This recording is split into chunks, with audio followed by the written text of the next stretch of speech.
The ICF Training and Technical Assistance team is honored to welcome you to this California Housing and Community Development Community Workshop offered through the Emergency Solutions Grant Coronavirus Relief and Staffing Services Contract.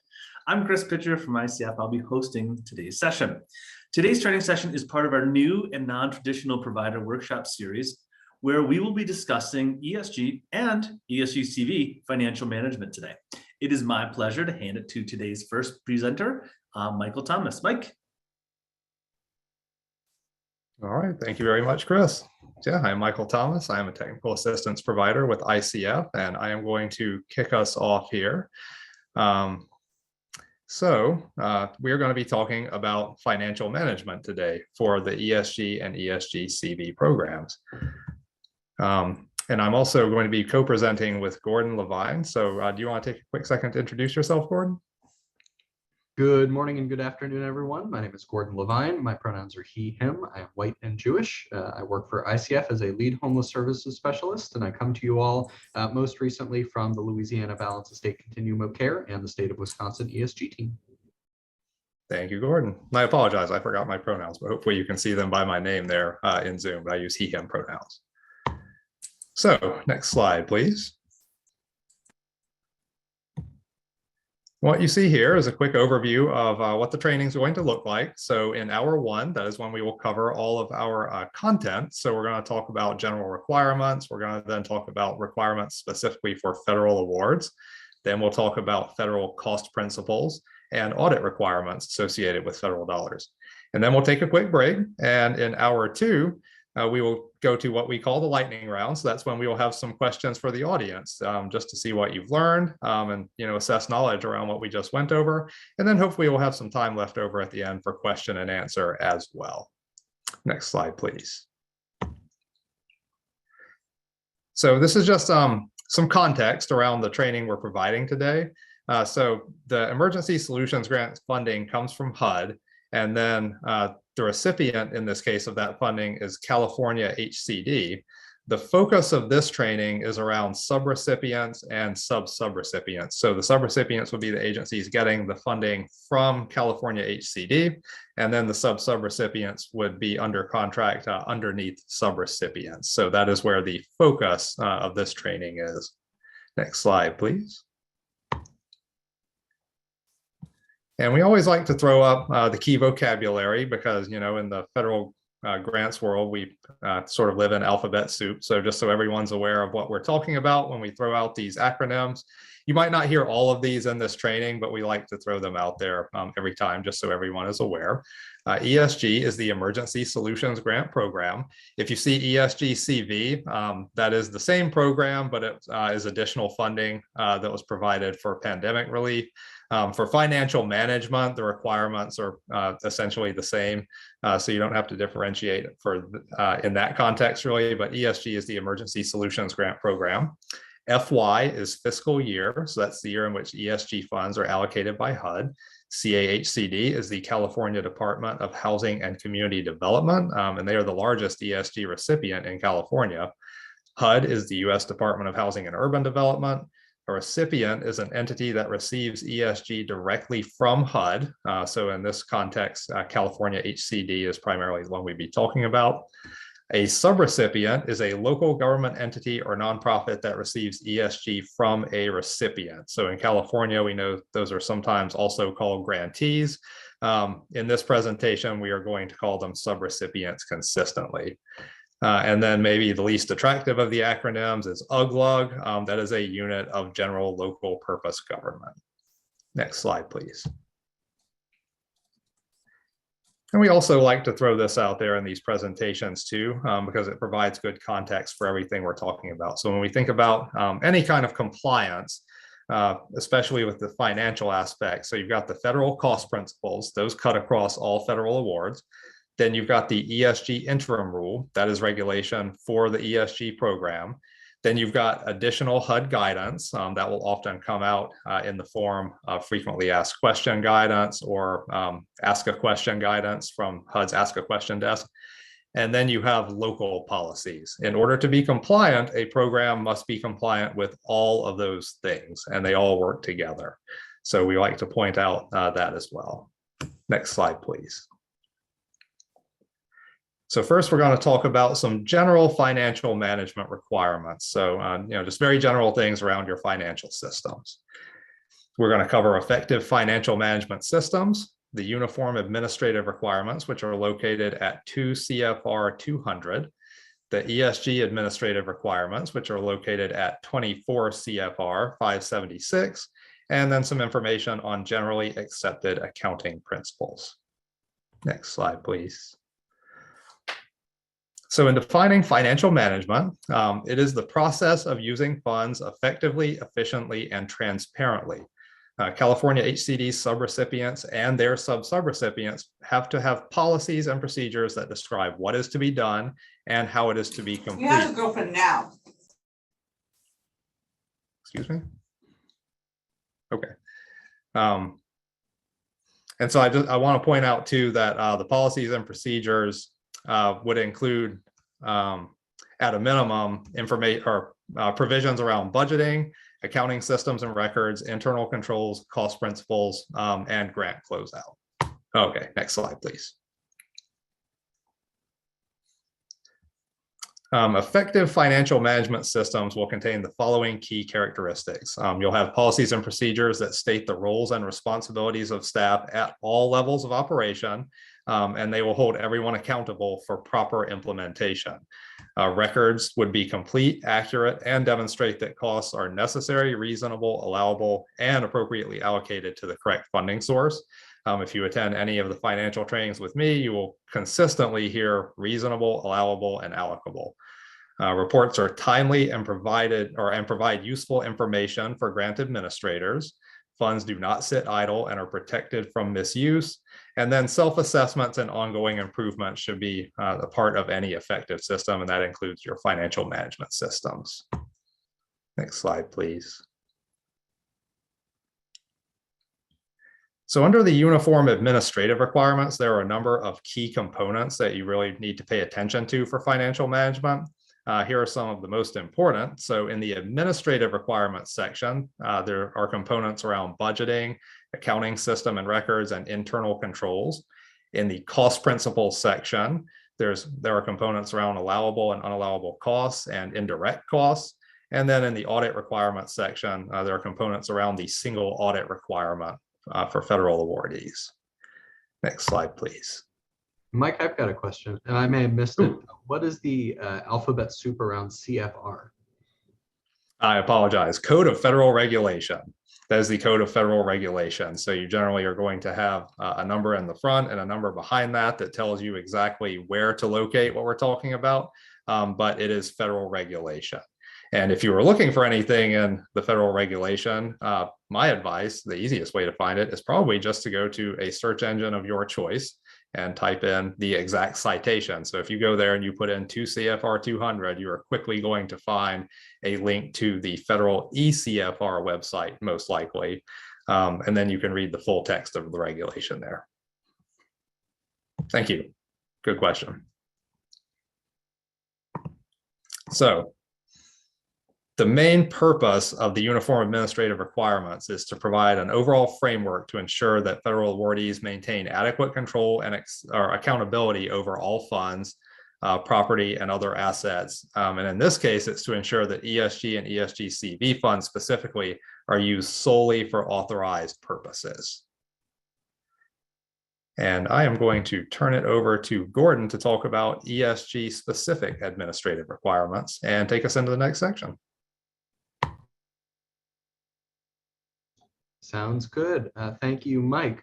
So getting back into that, the ESG regulations of 24 CFR 576.407, which is part of the ESG program interim rule, establish the sort of federal administrative requirements for ESG and for ESG CV.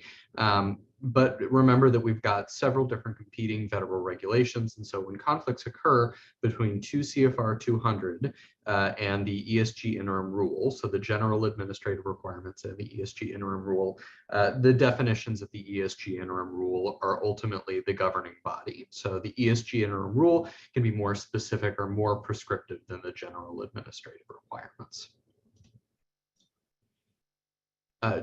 Under generally accepted accounting principles, 2 CFR 200, again, the uniform administrative requirements, requires folks to adhere with GAAP accounting principles or generally accepted accounting principles, which refers to a common set of accounting principles, standards, and procedures that are adopted by the SEC and published by the Financial Accounting Standards Boards, or FASB.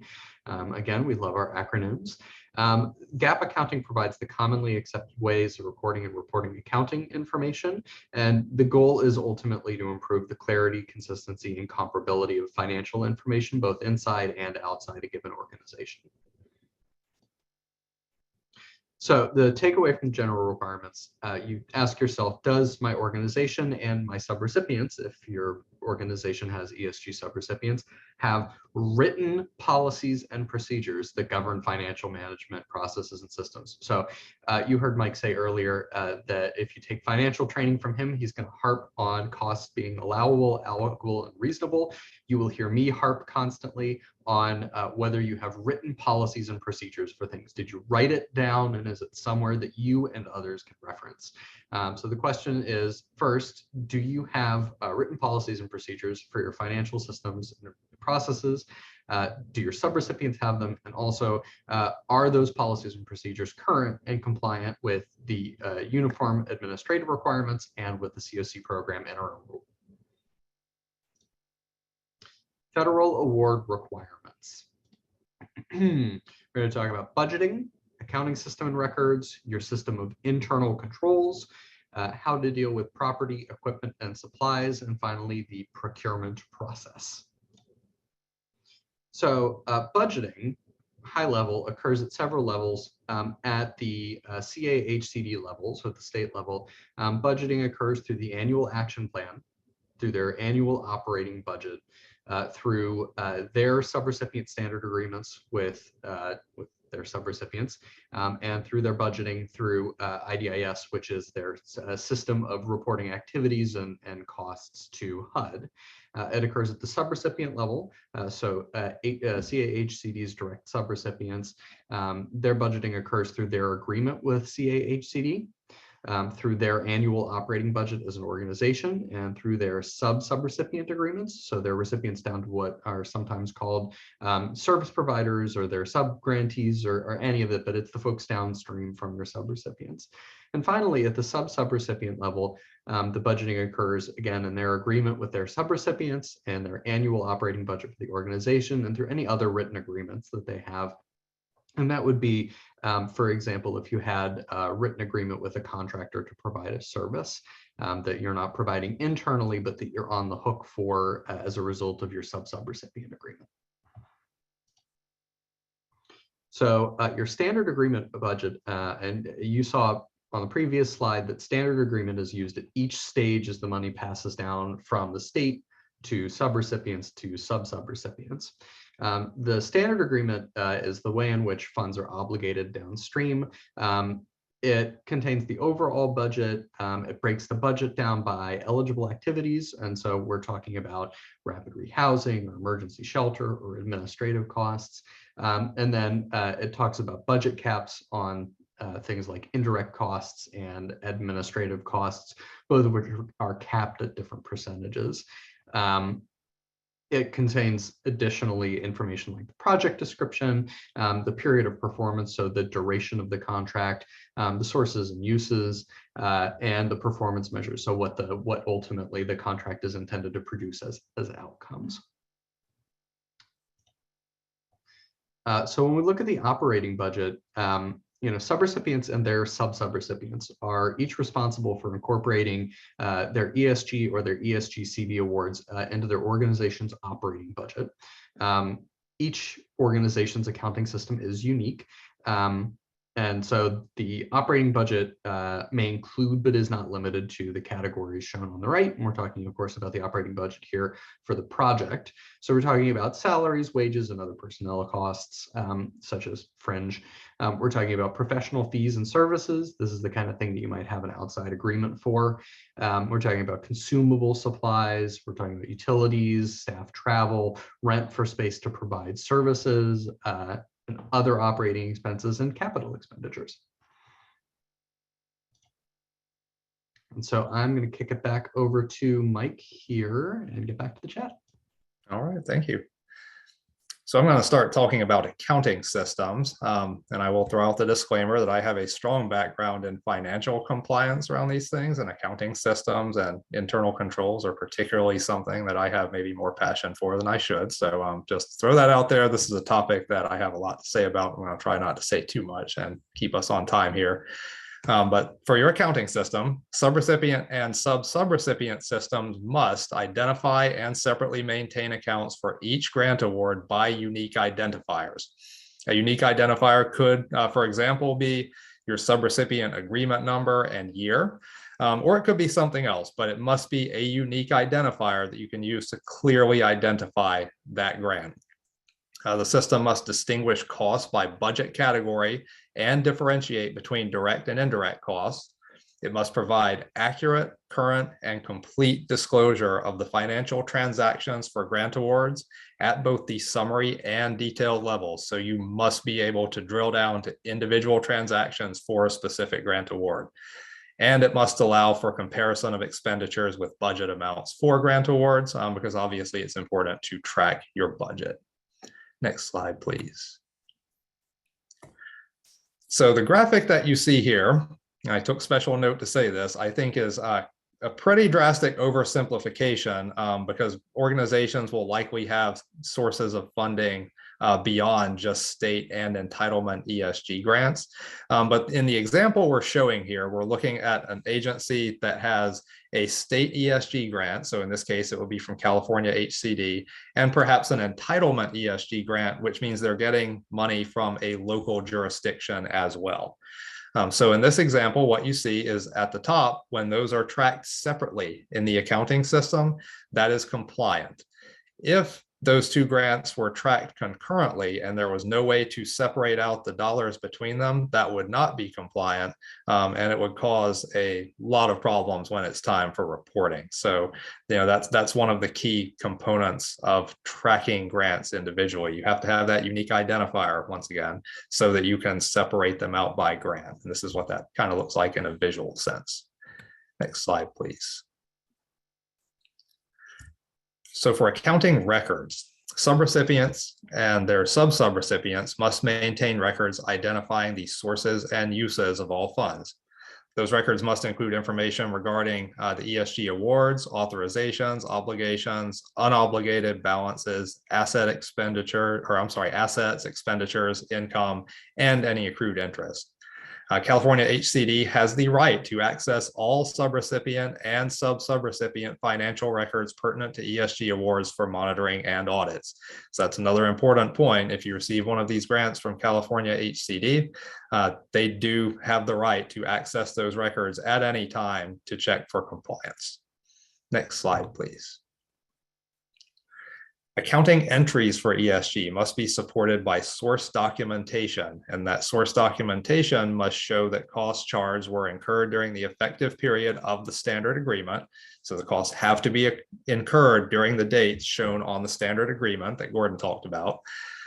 They must verify or show that costs charged were verifiably paid out or adequately approved, that they were expended on eligible activities within approved budgets, approved by appropriate officials within the organization, and specific source documentation for each cost item is determined by the ESG program interim rule or the uniform administrative guidance. So when we talked about those two things earlier, you can generally reference those to see the specific types of documentation that you would need to maintain for different types of financial transactions with your ESG funds.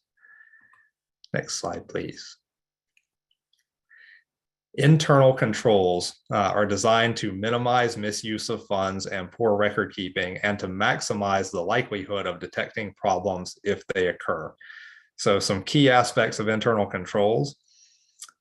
They should require that multiple people with different roles review every financial transaction. We'll talk about that a little more on the next slide. Internal controls help make sure that the funds are being used appropriately and that no one person can defraud the organization. They provide reasonable assurance that the ESG award is managed in compliance with federal statutes, regulations, and terms and conditions of the award. And then you should evaluate and monitor compliance with statutes, regulations, and the terms and conditions of the award. So that means you should be looking at that internally. You shouldn't be waiting for an audit or a monitoring visit. You should proactively check that internally. Take prompt action when instances of non-compliance are identified, including non-compliance identified during an audit. So you want to track it internally, and if if problems are identified during an audit, in either case, you want to address it quickly, and then take reasonable measures or safeguards to protect PII and other information associated with your awards. Next slide, please. So separation of duties, when I said that different people should review and approve transactions, that's really what we're talking about. Separation of duties is primarily meant to prevent fraud, waste, and abuse. So no single person can have the authority to authorize a transaction, execute a transaction, record a transaction, and have custody of any resulting assets. If one single person is able to do all of those things, then they could pretty easily defraud the organization because they have entire control over the process. And that is something we want to avoid. So what you see here in the illustration is just sort of an example of how things can be structured. So you may have a person who develops and issues an RFP, and then a second person who reviews proposals and makes recommendations for awards. Person C reviews and authorizes a contract with the selected bidder. And then, these are not necessarily specific to what you would be doing with your ESG award, but it does point out how you separate duties. So person D prepares the contract, person E reviews and recommends payment of contractor invoices, and then person F reviews invoices and issues payments to the contractor. So you have different people doing everything. When you're an ESG awardee, you might also think about in your organization who approves transactions, who cuts the checks, and then who handles the other parts of it. So, but that's a really big one. Who is cutting the checks and who is approving the transactions? That should never be the same person. So really the point we're making here is that you have to separate financial duties between people in order to make sure that there's not an opportunity for anyone to commit fraud. Next slide, please. So monitor and evaluate compliance. California HCD, its subrecipients, and their sub-subrecipients must have procedures in place that include how they will track expenditures by time period, monitor expenditures of subrecipients as applicable, account for and manage program income, reprogram funds from stalled activities in a timely manner, and forecast expenditures to exhaust all ESG funds within the time period of the standard agreement. Subrecipients and sub-subrecipients also must expend funds in a timely manner to avoid recapture. They must be responsive to monitoring requests from California HCD, and they must comply with any related requirements in the standard agreement. Next slide, please. So this is a nuanced topic, but we're going to talk about real property. We start this off by saying if the standard agreement allows for acquisition of real property for temporary emergency shelter. We say that because it is an allowable thing under the ESG program interim rule. But for a subrecipient to do this, their standard agreement with California HCD would need to explicitly say that that is a possibility for them. It would need to be included. But if it were, then the title for the property must be vested upon acquisition. Real property acquired for temporary emergency shelter must be used for the originally authorized purpose and disposed of in accordance with 2 CFR Part 300. And so that is some specific federal regulation around how you dispose of assets like this when they are purchased with federal funds.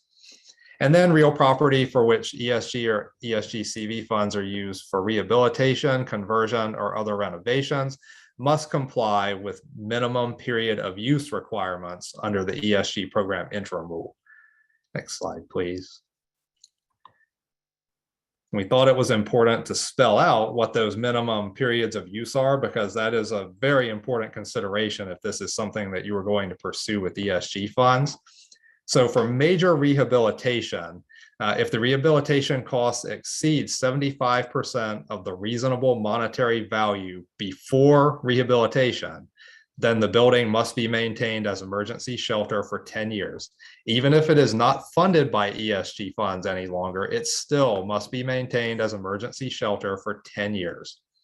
Under conversion, if the cost to convert a building into an emergency shelter exceeds 75% of reasonable monetary value after conversion, then the building must be maintained as emergency shelter for 10 years. And then for other renovations that are not major rehab, so in all other cases where ESG funds are used that do not meet the criteria that I just went through, the building would need to be maintained as an emergency shelter for 3 years. So the period of use, when we talk about this, begins on the date first occupied by a homeless household after the rehab or conversion. That would be your start date. Reasonable value in this context would generally be determined by some sort of independent appraiser. And then minimum periods of use apply even if you are no longer funded by ESG. I really want to make that point clear. If you use ESG funds to undertake this type of activity, you are bound to these minimum periods of use. Now I'm going to turn it back to Gordon. All right, thank you. So let's talk about supplies and equipment. Supplies and equipment are similar in concept, and this is really an attempt to draw the distinction between them. Equipment is assets acquired with ESG funds with a value of $5,000 or more per unit, and a unit is obviously a little wibbly, but it should be fairly straightforward to define. Equipment needs to be capitalized, inventoried, and monitored. Supplies are assets whose value is less than $5,000 per unit. And again, unit should be pretty easy to define. And in most cases, incidentally, this is pretty straightforward, right? If something costs more than $5,000, it should be pretty clear to tell what a unit of it is. For example, a unit of a very high-end laptop, a used car, for example, is a unit. Things less than $5,000 units are a little trickier to talk about, but again, it's not over that threshold. So is one pen a unit or is a box of pen a unit? It doesn't really matter. It's not over $5,000. So that's the way we deal with that.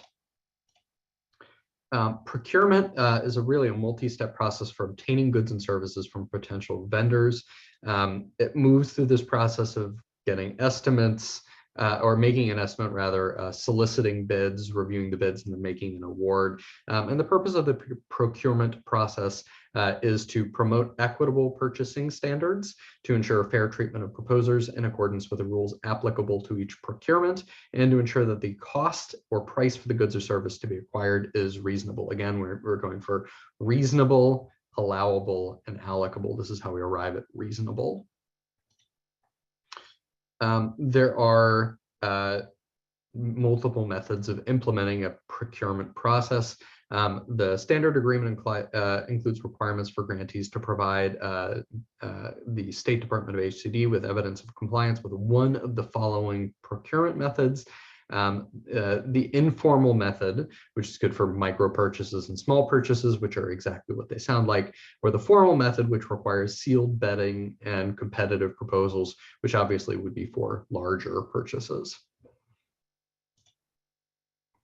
So procurement records need to include all of the following: solicitation documents, including the user request, the scope of work, the evaluation criteria, and the terms and conditions of the solicitation. So it's your RFP. The evaluations, recommendations, and determinations from the procuring entity. So whatever the folks in charge of the procurement process, whether that's a committee or a person, with their recommendations. The advertisements for the procurement process and the details, including those that comply with the section of 2 CFR 200 that speaks to requirements around affirmatively soliciting bids from minority-owned business enterprises, women-owned business enterprises, and Section 3 businesses. Documents are the information that you request, consider, or receive as the procuring entity, including questions or comments. So that would be anything that you receive from folks who are responding to a proposal, which again includes questions or comments. And finally, any offers that you receive during the solicitation process. So that's formal responses to your request for proposals. Other requirements for closeout of the process, for anti-fraud, waste, and abuse, for record retention and access, for contracting with MBE and WBEs, and the Section 3 requirements are all found in the places below. You'll notice that almost all of them are located, or the majority of them are in the Uniform Administrative Requirements. Only one of them is located directly in the ESG program interim. It's not the ESG program interim. Only one of them is located within 24 CFR. And then there's a HUD notice, a community planning and development notice in there for anti-fraud, waste, and abuse. So I'm not going to dive too much into these, but these are other things that you need to take into consideration as part of the procurement process.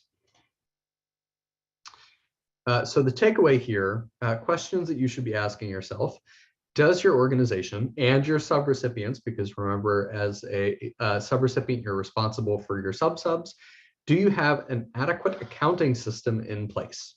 And does your organization and your subs have adequate policies and procedures for internal controls and separation of duties to prevent waste and fraud?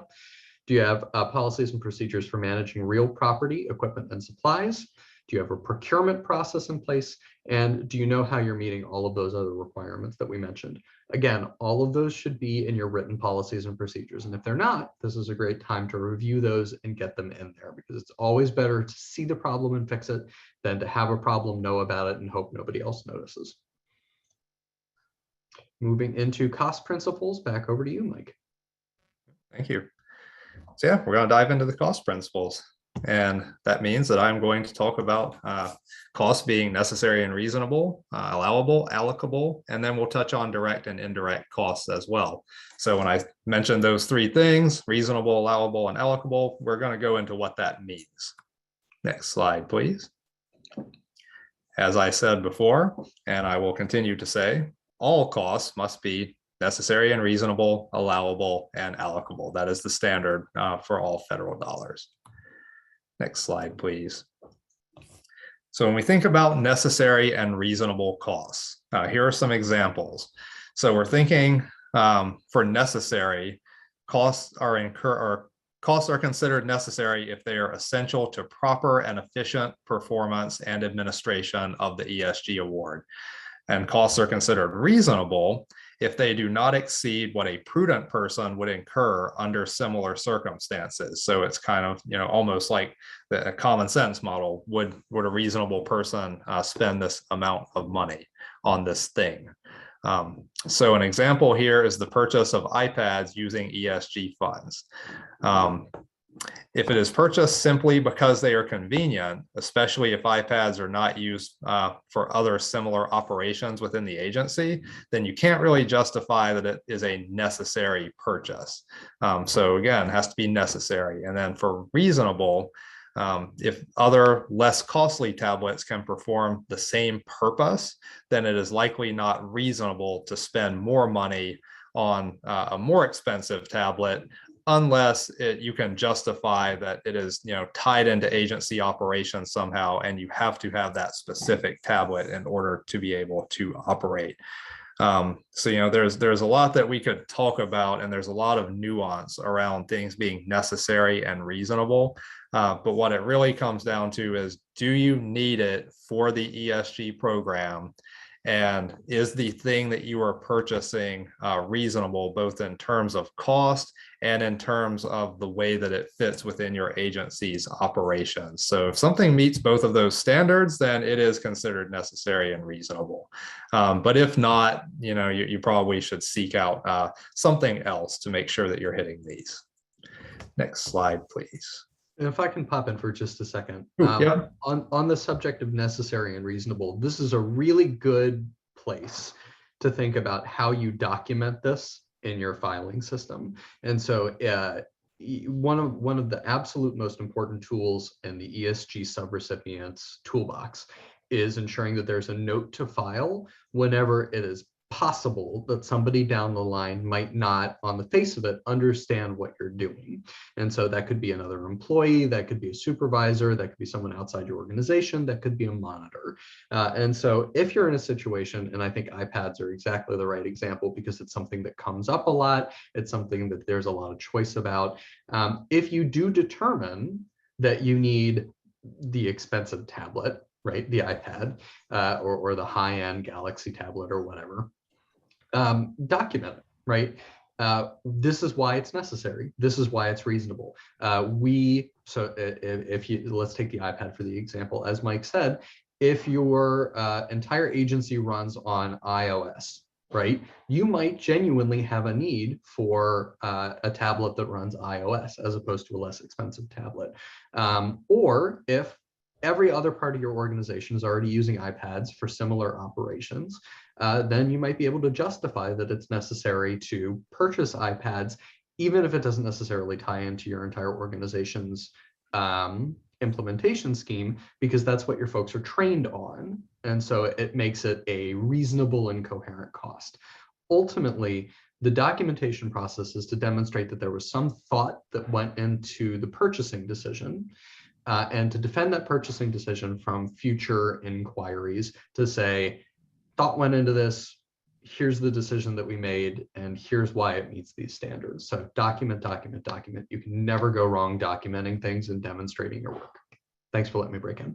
Yeah, and that really goes back to the policies and procedures issue that you mentioned earlier, because part of documentation is showing that you followed your own policies and procedures. So, for instance, if you worked with a third-party IT vendor that determines the best solution for you under given circumstances, and they determine that the iPad is absolutely what you need, then if it's your policy and your procedure to do what that vendor says in that given situation, because that's how your agency operates, that is reasonable because you are following your policy and procedure, and it's reasonable to do that. So I think that's important too, thinking about the documentation and that you're following your own policies and procedures.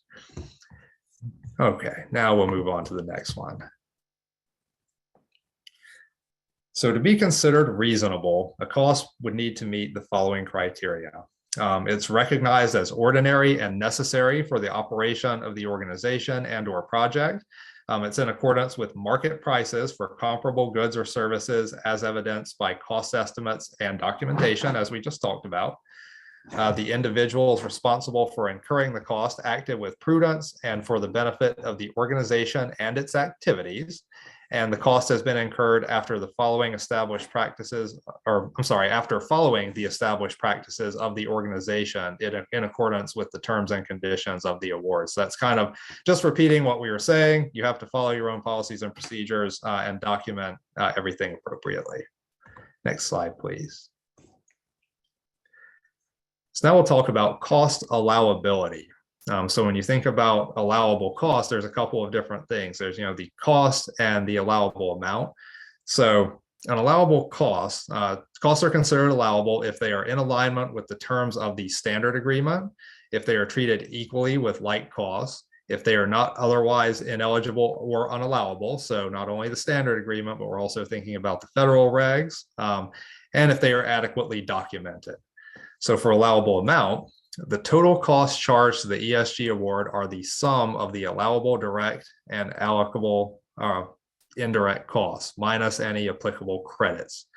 So applicable credits include discounts, rebates, or allowances, recovering or indemnities on losses, insurance refunds, and adjustments of overpayments or erroneous charges. Really, what we're talking about for most things under the ESG award here would be if you receive some kind of rebate, discount, some after the fact return of money, something like that. That has to be taken into account with how much you're charging to the grant award. So, you see that with goods and services, particularly if you're purchasing things for operations of an emergency shelter, things like that.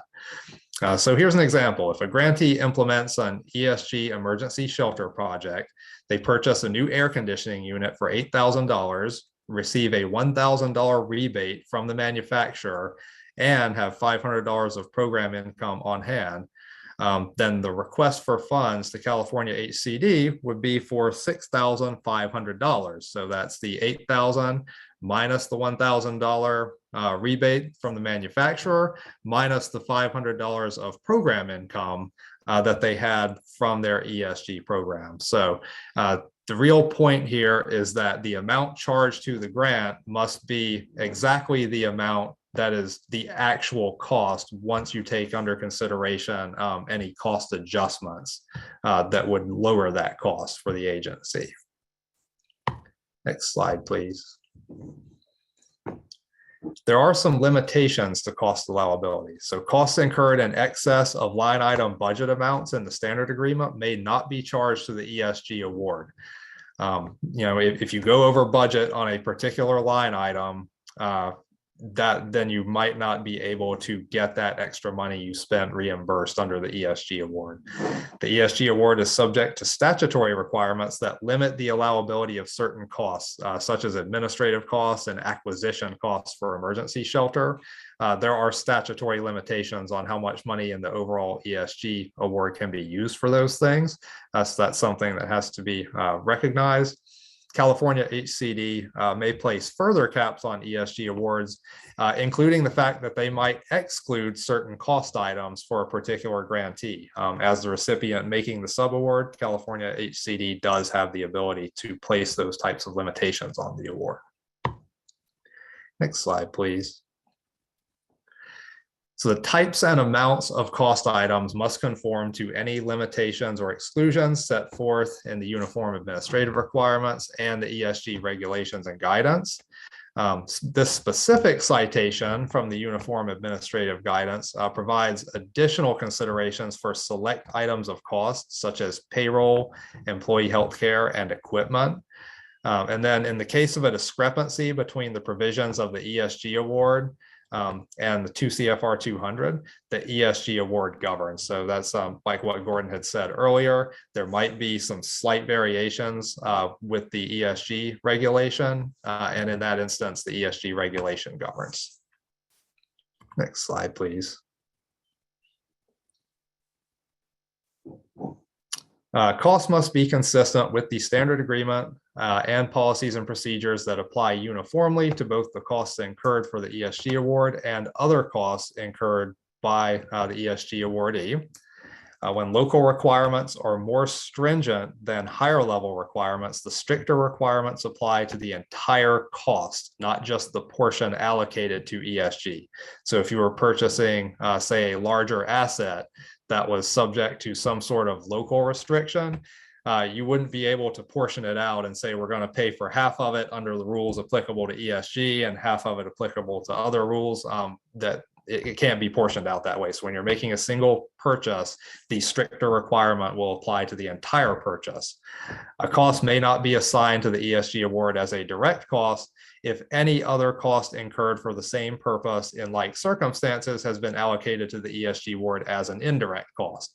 So what we're really saying there is you can't pick and choose when to assign something as direct or indirect to the ESG award. It has to be treated consistently. So if you determine that something is going to be a direct cost, then it is always going to be a direct cost for ESG. And if you determine it's indirect, it's always going to be indirect for ESG. And I'm going to turn it back over to you, Gordon. Sorry, having trouble coming off mute. Thank you. I'm going to answer. We had a question in the chat about something you said just a couple of minutes ago, and I was typing an answer, and it's just getting very long. So Jennifer asked, asked, by ESG award, do you mean ESG agreement in the context of this can be more specific than, I'm actually going to pop back a slide here. Can this be more specific? Where are we? There we are. The last bullet point here. And the gist of this and what I want to get at in terms of narrowing requirements is that 2 CFR 200, which is the Uniform Administrative Guidance, and the ESG Program Interim Rule, which is 24 CFR 576, are like the widest possible net of rules and regulations. The Uniform Administrative Requirements for general financial, everything to do with federal awards, and the ESG Program Interim Rule to do with the ESG program. Any agreement between any of the parties involved in the stream of funding can narrow or provide more specific requirements than the general federal guidance at any point in that stream downstream. So in theory, HUD could produce additional requirements downstream to California HCD or to another recipient. HCD could provide additional requirements down to its subrecipients, and then subrecipients can provide additional requirements down to their subs. And that can be done by any number of different tools. It can be done as part of the award, which could be like a letter saying, hey, you got money, and also this is what you got to do with it. It can be done as part of the contract, which is also called the agreement or the subrecipient agreement. It can be done as part of the contract by reference to a project application. Anything in writing that is incorporated into these are the requirements that we are putting in place around you receiving money, can narrow it down from there. And so that's ultimately what the ESG award gets at. It's kind of shorthand for saying anything that we put in writing that we pin to this money going downstream becomes the rule. And if it conflicts with the broader rule, the narrower rule that we put in place takes precedence. Mike, I see you off mute there. Yeah, I mean, I'm basically just agreeing. It's really about narrowing things down. It would not be allowable for your ESG award to say, you know, the federal regs say this one thing, but we're just going to tell you you can do this other thing. It would be allowable for them to say the federal regs say that you can do X, but then within X, we are saying you can do this smaller subset of X. So when you see discrepancies like that, you have to follow what the ESG award says in that it has narrowed down the wider possibilities. Yeah, it's I call it, and this is the silliest thing, but it's the easiest way for me to remember. I think of it as the sandwich problem, in that if federal regulations say you can pay for sandwiches, which you can't most of the time, but if it said you can pay for sandwiches, but only vegetarian sandwiches, then downstream you could say only vegetarian sandwiches and only if they have mustard. But you couldn't say vegetarian sandwiches, but also BLTs, because who doesn't like a BLT? Federal regulations is the baseline. You can be more specific, but you can never be less specific or contradicted in that way. You can never widen the net, you can only narrow it. So moving off of sandwiches to cost allowability.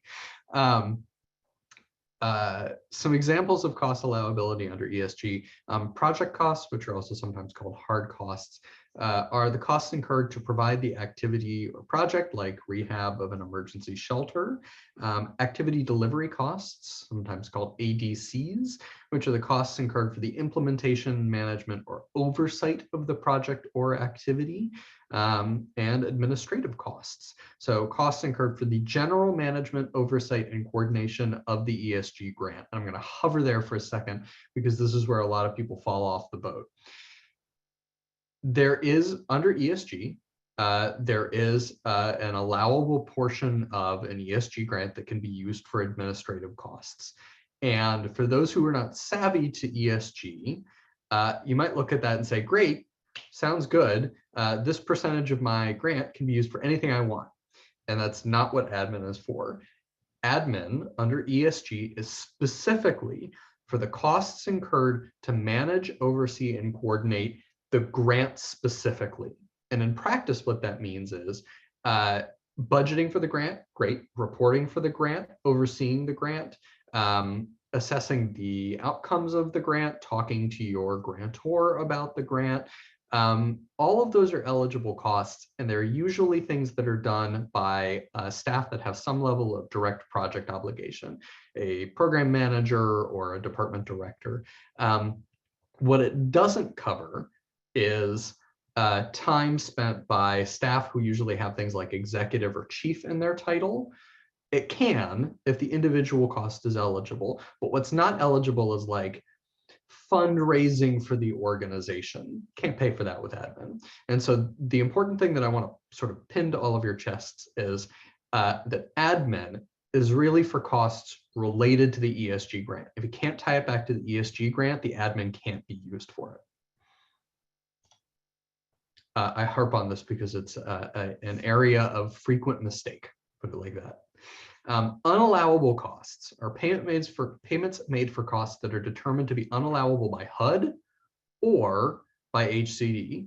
These costs must be refunded, including interest, to HCD or to HUD. And so some example of unallowable costs are assistance to non-qualifying program participants, so participants who aren't eligible to be served, activities that are not allowed under CPD Notice 2108, which, if you don't speak HUD, is the most recent version of the ESG-CB Notice rules and regulations, and political activities. So you can't pay for political activities with ESG. Payments to subrecipients and subsubs may be recaptured by HCD or by HUD, but by HCD if they exceed the maximum allowable rates for the thing, if they are not allowed under the applicable laws, rules, or regulations, which can include, again, narrower rules that HCD has put in place or that the subrecipient has put in place for their subsubs, or that are inconsistent with the standard agreement. So if you've got an agreement in place and you do something that is not consistent, that is actively inconsistent with it, it becomes an ineligible cost and is vulnerable to recapture. Allocable costs, oh, my favorite. There are two kinds of allocable costs. Direct costs are those that are incurred specifically for the ESG award. This is the majority of the cost that you will be dealing with. The majority of you, this is the majority of the cost that you will be dealing with the majority of the time. It's something that can be tied directly to a budget line item within ESG that says this thing is eligible. Indirect costs, and this is where I own that I am not an accountant, I only play one on TV.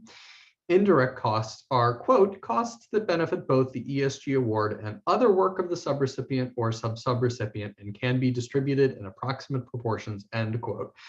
On the subject of indirect costs, we do have another presentation coming up, I believe, next week. If you are interested in indirect costs, if you are using indirect costs, we strongly encourage you to attend. I'm not an expert. We will have experts there. It's going to be a good time. I'm going to be excited to be there learning along with you all. Oh, more direct versus indirect. Direct versus indirect costs. There are no universal rules for classifying specific activities or costs as either indirect or indirect. It's not like there's an indirect cost line in the way that there is an admin cost line.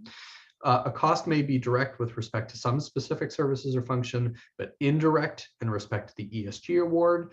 And it's fundamentally essential that each item or cost incurred for the same purpose be treated consistently in similar circumstances, either as a direct cost or an indirect cost, to avoid possible double charging of federal awards. So if an item is incurred for a given purpose, it needs to be treated consistently as direct or indirect, depending on which way you go with that.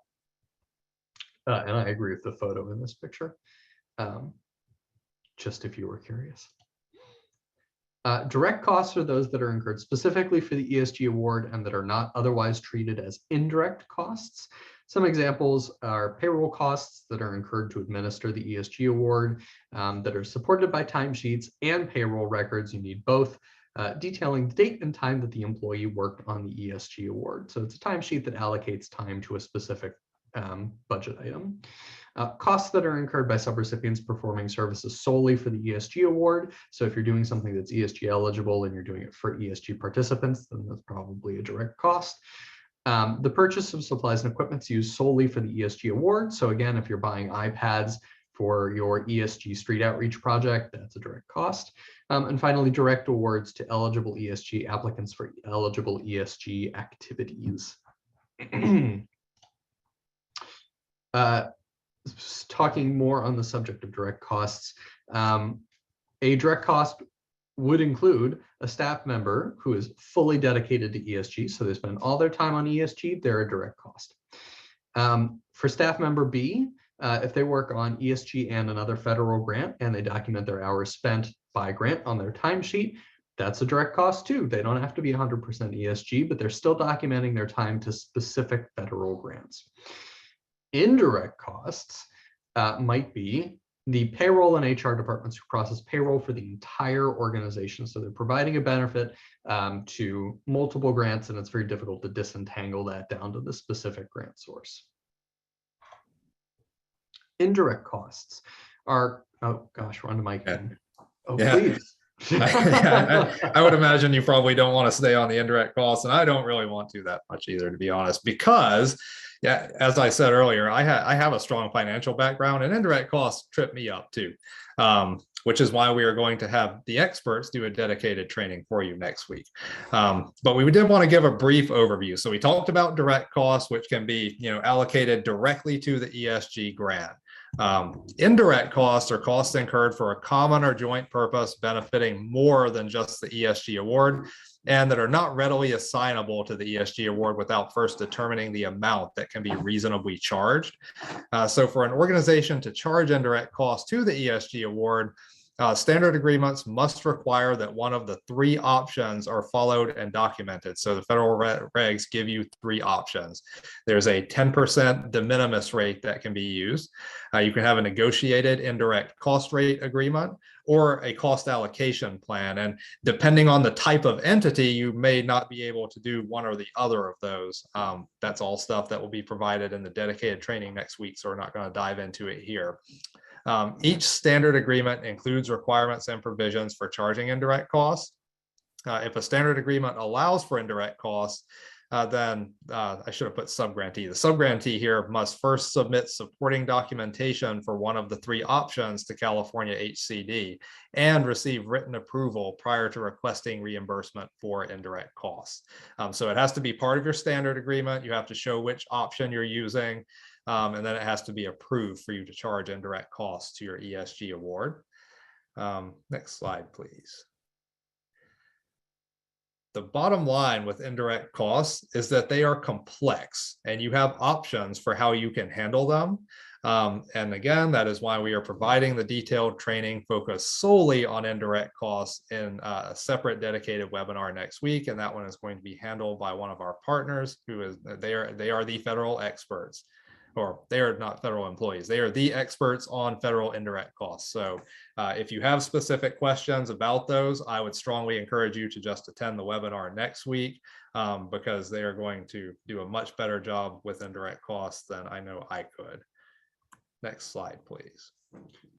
Sure. Before we pop on, we've got a question in the chat that I thought might be good to surface at this point. Louise, if you want to pop off and fire that at Mike, that would be great.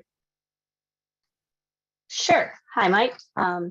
What I wanted to know, like when I'm assisting training our program staff, let's say that we have a staff member that works on 3 grants. They attend a Housing First training and all 3 grants require Housing First as a best practice. Should that, and of course we use functional timesheets at our agency already. When they ask me, how should I split my time? If they spent an hour on that time and it was required of all 3 grants, do they split their time evenly between those 3? So I'm not going to get into the issue of training and allowability of costs and all of that at this point, because it might be a separate thing. But in theory, if it is all allowable, then it will be charged based on actual time.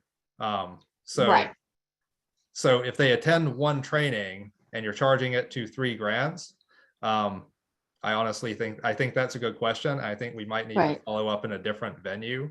Well, I'm looking for the split on it. So I'm looking for the functional split. So would that person charge that hour 20 minutes each? I don't know that I have the best answer that I'm willing to put out in front of the group right now. So is there a way for one of our, like Chris, is there a way that we could follow up on this?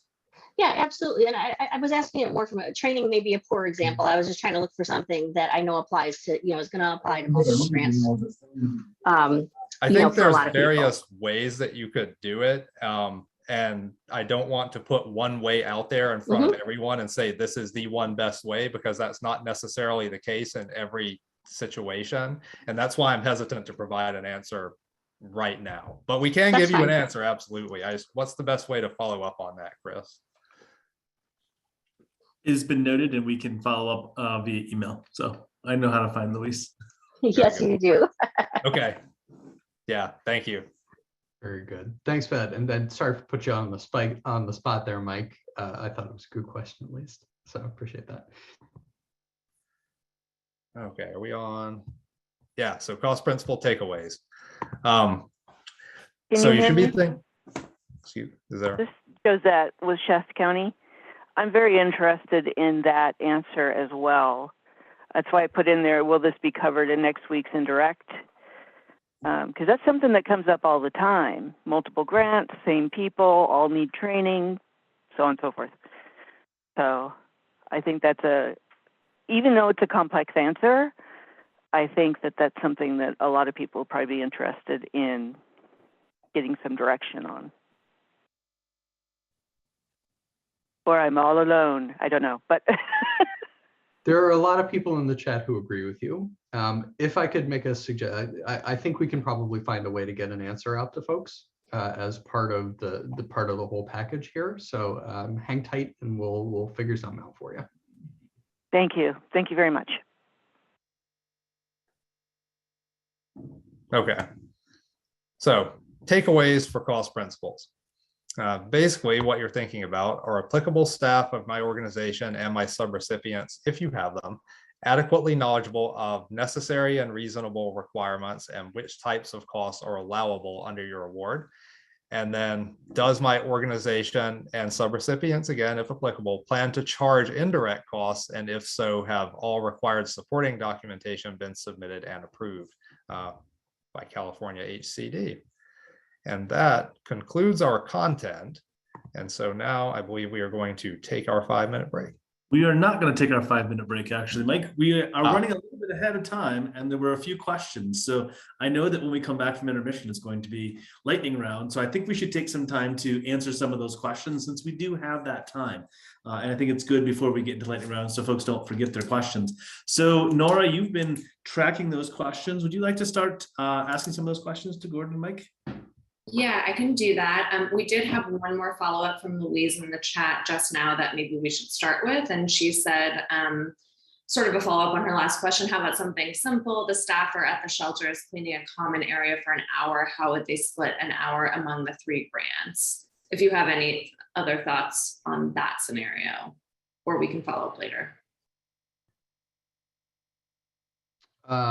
I think that's the same. I think it's the same question as before. The question at the heart of the question, if I understand it correctly, is you've got staff who are splitting their time among multiple grants, and in theory, it could be allocated to any of them. How do you deal with that situation?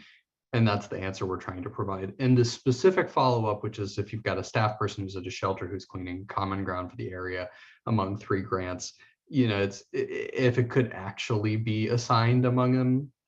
You know, this question wouldn't really come up for ESG because there's one emergency shelter project type, right? There's not 3 different emergency shelter project types.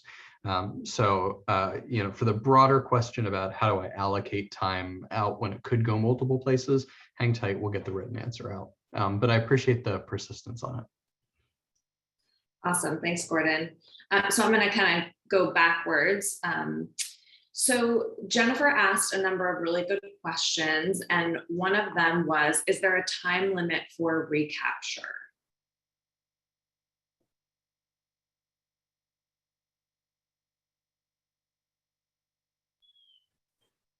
I think there's different contexts. So there's recapture by HUD and recapture by HCD. So is one of those, I'm assuming we're probably talking about recapture by HCD. And if that's the case, I do not know that answer. Yeah, and if the case is HCD, the answer is the process is ongoing. Some folks have had monies recaptured, some folks will have monies recaptured based on spend rates. So if that was the question, it's variable is the answer.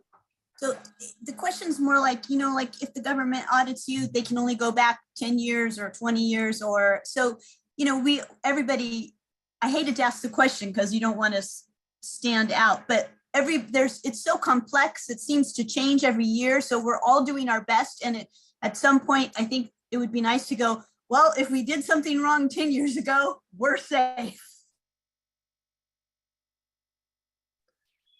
Yeah, I mean, can I try and address the question from a different angle? So what I'm hearing, and Mike, I'm sorry to cut you off there, and if you don't like my answer, just stomp on me. But what I'm hearing isn't so much what's the timeline for recapture, but like what happens if we did something wrong 3 years ago, and some level of concern about like historical wrongnesses. And I think what I want to put out there is ultimately that generally speaking, this isn't always going to be true. This isn't always going to be true from every monitor. This isn't always going to be true for every agency, but generally speaking,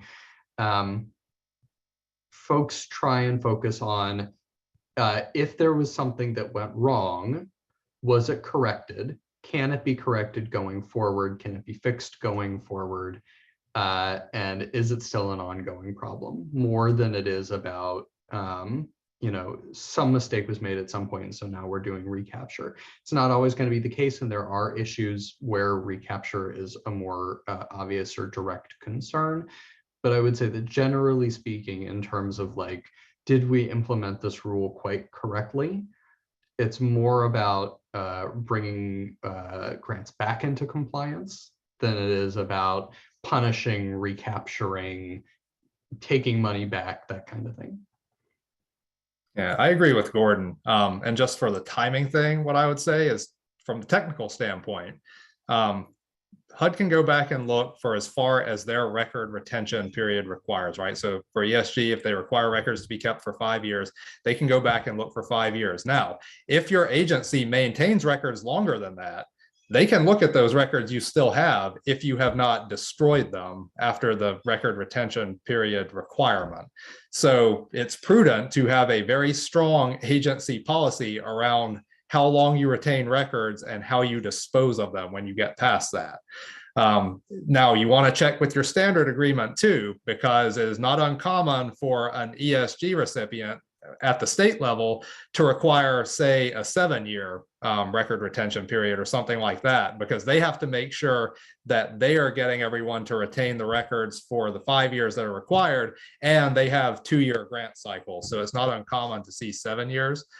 So all of that is to say, I would check the standard agreement and then make sure you have an agency policy that keeps you in compliance with that, and make sure that you are disposing of records, you know, in accordance with all of that.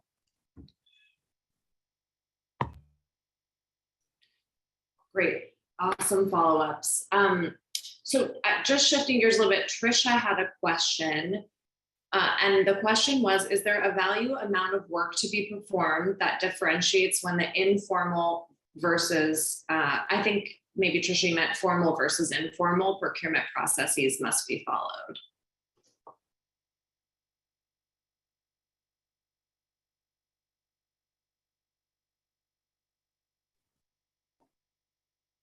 So I don't know that I have specific situations. I believe your formal procurement is generally going to be for your higher dollar things, and informal procurement is generally going to be for your smaller purchases. So if you think about like equipment, we're usually thinking $5,000 and up, which most likely is going to require some sort of formal procurement. And then informal procurement might be for smaller things. But again, I would advise you to check with your standard agreement and make sure that California HCD is happy with the method you are using for the level of purchase you are making. And if I could chirp in, you might also consider having really specific identifications of dollar amounts or other triggers in your policies and procedures that are consonant with those agreements, et cetera. Great. And then moving back to some other questions from Jennifer. She asked, how does one handle if a refund or credit occurs several months after and was unknown at the time of the reimbursement request? It can be a little more confusing if you've gone past the end of your program year, but if you're within your program year, you can make accounting adjustments to your records. It's generally a journal voucher in the accounting world, but you can make adjustments to offset the amount you might be reimbursing during the current period by that rebate amount. Can I just clarify a little bit? Like, how do I let HCD know that? Do I put a credit on my detailed expense report? I believe I don't. That's more of a process question. I don't have an answer for.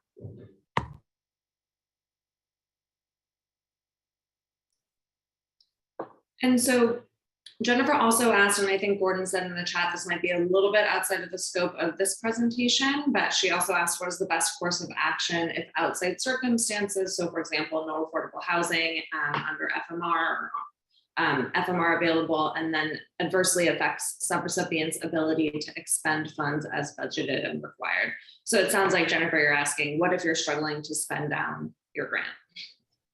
Yeah, and I think my first instinct was correct, that like that's really outside of the scope of a financial training. That's more about that's a program training. And so I would say if you're in a position where you're struggling or where you think you might be struggling to spend down your grant, that's an awesome time to contact your grant administrator at HCD and talk it through with them about what are your options, what do they want you to do, etc. The worst thing in the world is to surprise your recipient at the last month of your contract with a bunch of unspent money. The sooner you can raise the problem up and start seeking solutions collaboratively, the sooner you know that you're in good shape with your grant. I would echo that for my comment about it's a process question. I don't have an answer. Your grant administrator can talk through those issues with you. And then last question from Jennifer that I think we kind of flushed out a little bit, but she asked, what about if conflicts occur between HUD, so federal, HCD, state, COC, who is the most important when it comes to funding protection? So Jennifer, I think you're asking about the different financial restrictions and regs and which governs. Yeah, I'll take that one because I was harping on it earlier. Ultimately, there shouldn't be a conflict. There can be a narrowing. So assuming that you're talking about a narrowing of standards where you're refining the level of sandwich that can be purchased with ESG, right? You're saying, yes, sandwiches, yes, only vegetarian sandwiches, yes, only vegetarian sandwiches with mustard.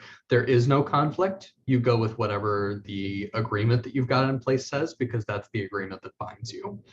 If there's a genuine conflict, so if, for example, your standard grant agreement says you can buy everything that ESG says you can buy, and also chocolate milkshakes for everybody, regardless of eligibility, then you have a genuine conflict between your agreement with HCD, which would never happen, and the federal rules and regulations, at which point then you have to go back to the person you have the agreement with and say, hey, I found this conflict between the federal standards and the agreement, and you got to tell me what I'm supposed to do here. And like 99 times out of 100, it's going to be, we didn't realize, or that was a mistake, and the agreement will be amended.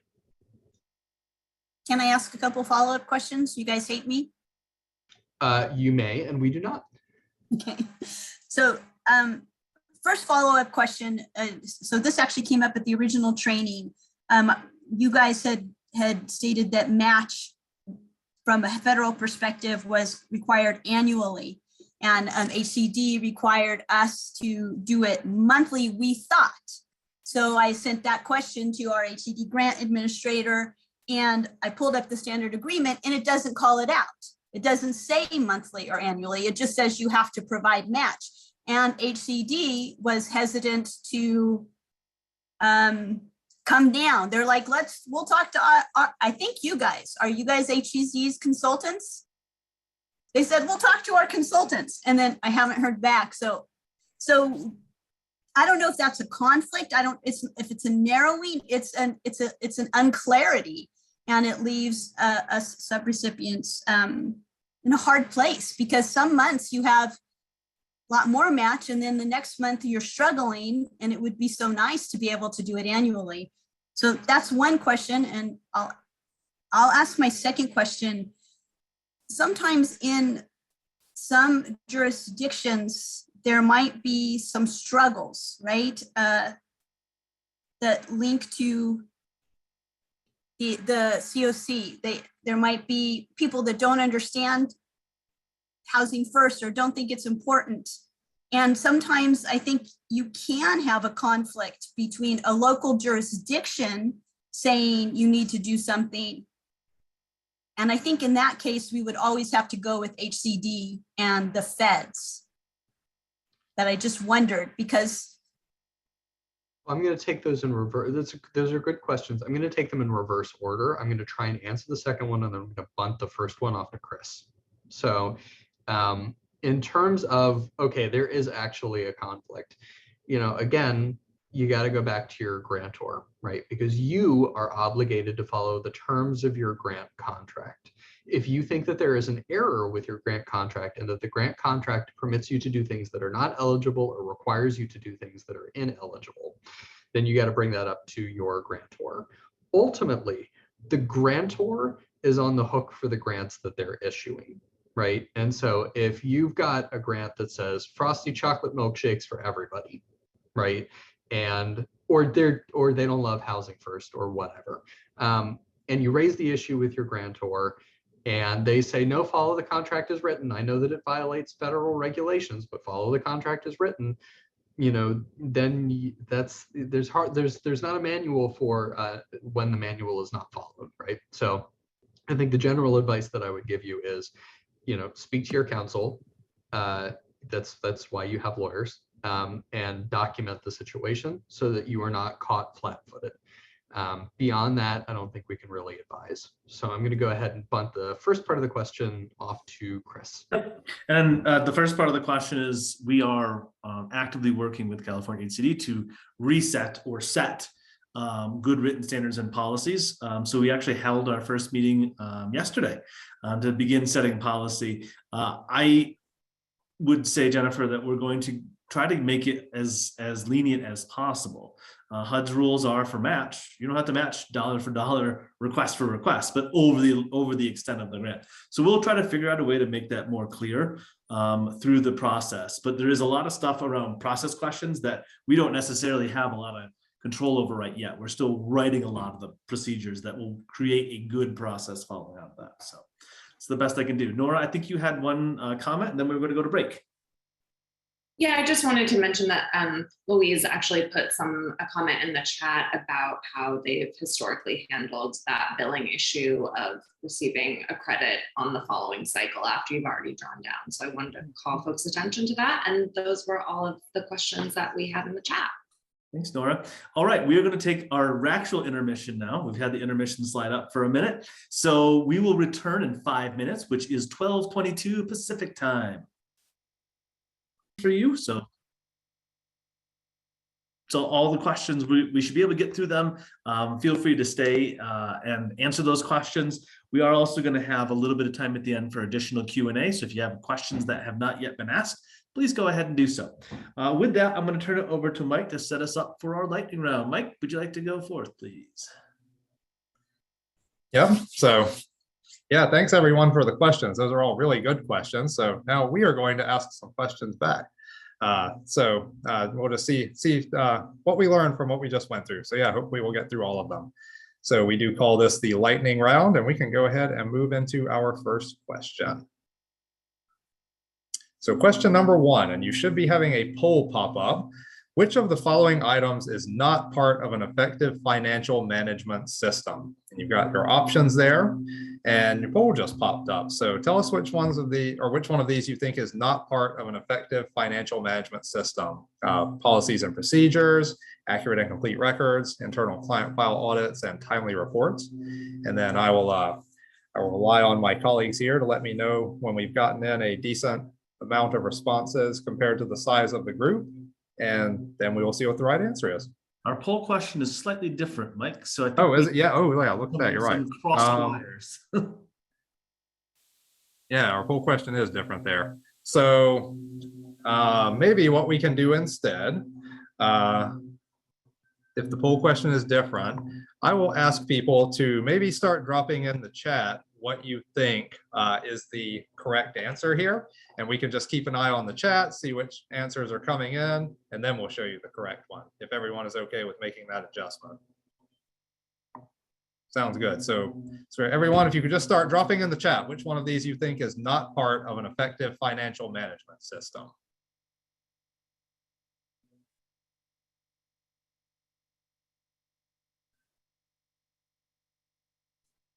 Gordon is correct. Frosty chocolate milkshakes are not part of the financial management system, although they should be. Right, it's not part, it's the whole thing. Yep, seeing a lot of client files. I'm seeing a lot of option C. Looks like that is the one that's coming through strong. So we can go ahead and take a look at what the correct answer is, because it looks like there's an emerging consensus. And it is correct. Internal client file audits are not part of an effective financial management system. It is important to ensure that ESG program participant records are complete and accurate, but it is a completely separate function from financial management.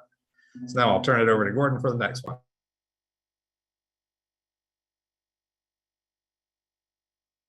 Sorry, trouble coming off mute today. When conflicts occur between 2 CFR 200, which is the Uniform Administrative Requirements, and the ESG Program Rule, which is 24 CFR 576, which of the following is true? The Uniform Administrative Requirements govern, the ESG Program Interim Rule governs, local law determines which standard to follow, the sub-grantee or the sub-recipient determines which standard to follow. We're going to pull up a poll on this and see if it's the right poll, and then make a call about how to proceed.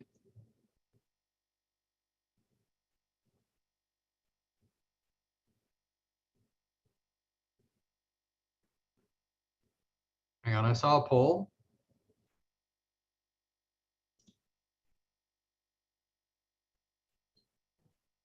Yeah, it looks like the same question from the one that came up for me. The questions are not aligned with the questions on the screen. I apologize. Okay, well, could be anybody's thing. So we're going to use the chat instead. So if you want to just drop what you think the right answer in the chat is, we'll go with a consensus there. No problem at all. We don't need no polls.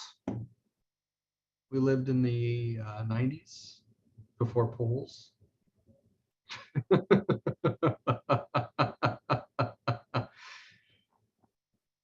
Okay, ooh, a variety of responses. We've got ESG interim rule, we've got uniform administrative requirements, or ESG interim rule, most restrictive,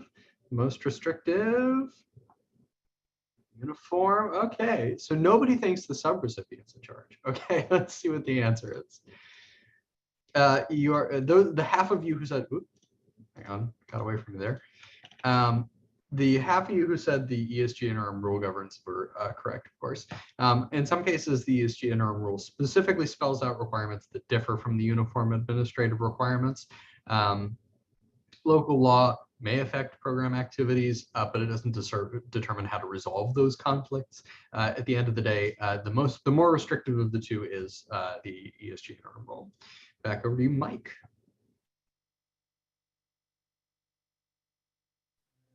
Yeah, I apologize. I'm going to do this off camera because I have to relocate. There are landscapers outside my window, and it is getting very loud. But where is the first place that staff at a subrecipient organization should look for information regarding approved budget amounts for their ESG program? So you see your options there. Would they look in the sub-subrecipient agreement, the California HCD standard agreement, the annual action plan, or budget information from IDIS? So we'll just again ask you to drop your answers in the chat, and then we will show you the correct one once we see if there's a consensus emerging.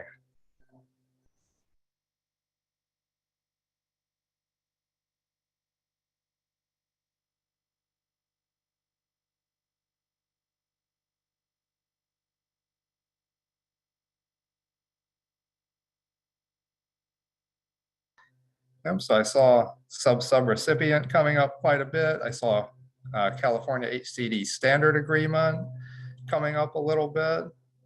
Those seem to be the two that we are seeing, option A and option B. So we want to pull up the correct answer. We can see which one it is. So the first place that a sub-subrecipient should look for approved budget amounts is the sub-subrecipient agreement. The California HCD standard agreement contains subrecipient level budget information. So what we're talking about here is the difference between a subrecipient and a sub-subrecipient. So the subrecipient gets funding from California HCD. They are subject to the standard agreement. The sub-subrecipient would have a separate agreement. That's what they would check first. The annual action plan and IDIS do contain budget information, but that's at the California HCD level. The wording here makes it sound more complicated than it really is, though. The bottom line is to always check the contract that your organization signed. So whichever contract you signed to get these funds, that's where you look first.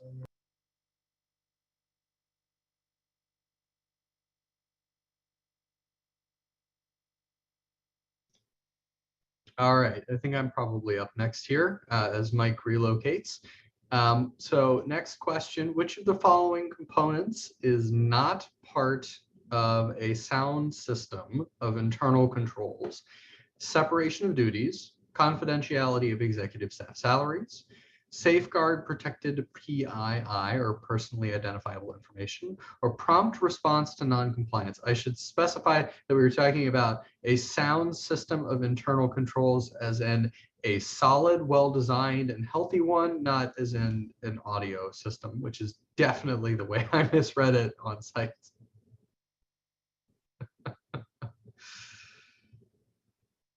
Okay, got everybody thinks confidentiality of executive staff salaries is not part of the audio system of internal controls.